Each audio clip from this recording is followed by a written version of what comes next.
The story of the book, Papyrus, Parchment, and Paper.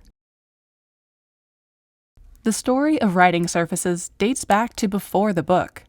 From ancient cultures to modern day, many writing surfaces have been used to record and store information. In this episode, we'll follow the long journey that led to the creation of modern paper. Chapter 1. Papyrus, an ancient writing surface.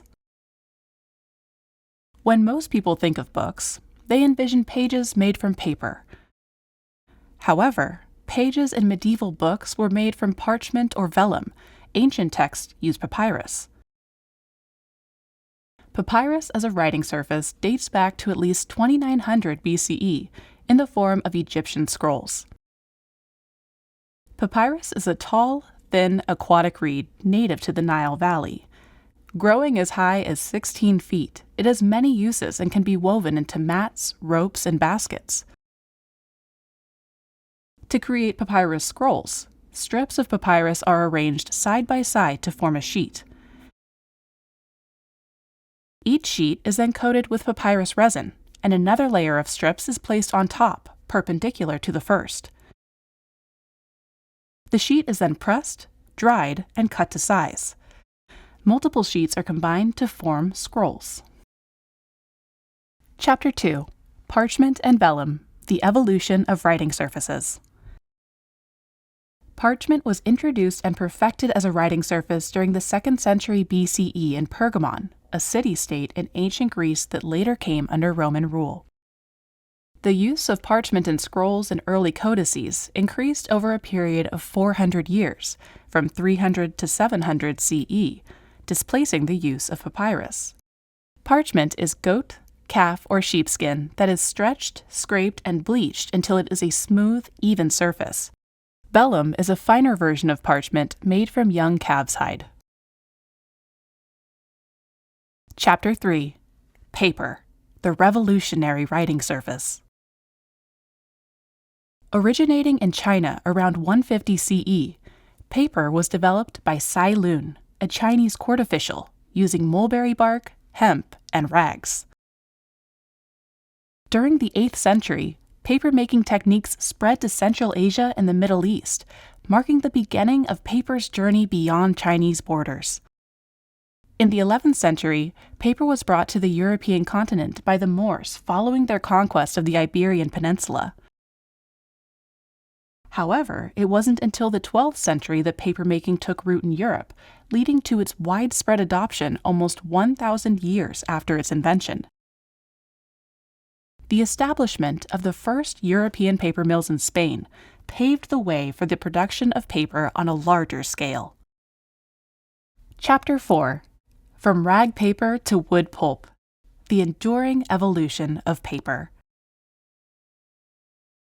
Paper was expensive when first introduced. As more paper mills were established, the price of paper dropped to 1/6 the cost of parchment.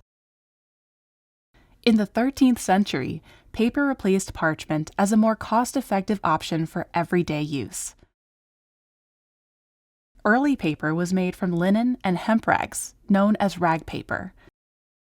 Paper can be made from any vegetable matter, although linen, hemp, and cotton are ideal for producing high-quality paper. There is a molecular adhesion common to all vegetable matter called hydrogen bonding. It occurs when cellulose fibers are macerated, suspended in water, and left to dry. The fibers stick together, and this bonded fibrous structure is paper. To produce paper, essential elements include clean water, cellulose fibers, and a screen. Paper was made one sheet at a time using a paper-making mold. In 1680, the first paper mill in the Americas was established in Culhuacan, Mexico, by the Spanish. Soon after, the first North American paper mill was founded near Philadelphia in 1690 by William Rittenhouse, a German immigrant. The most commonly used paper today is wood pulp paper, initially developed in 1838 by Charles Fennerty of Halifax, Nova Scotia. The invention was later patented and credited to German inventor Friedrich Keller in 1850.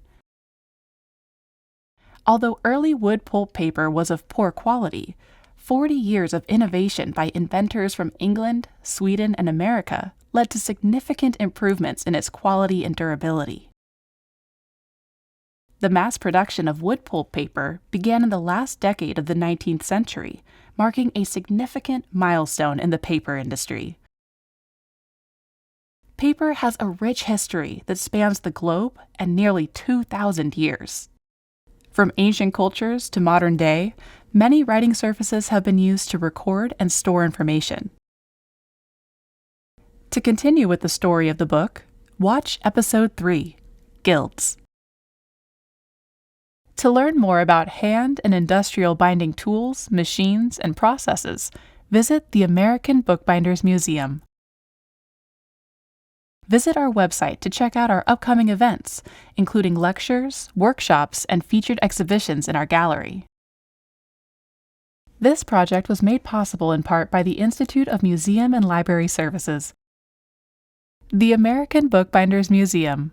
We tell the story of the book.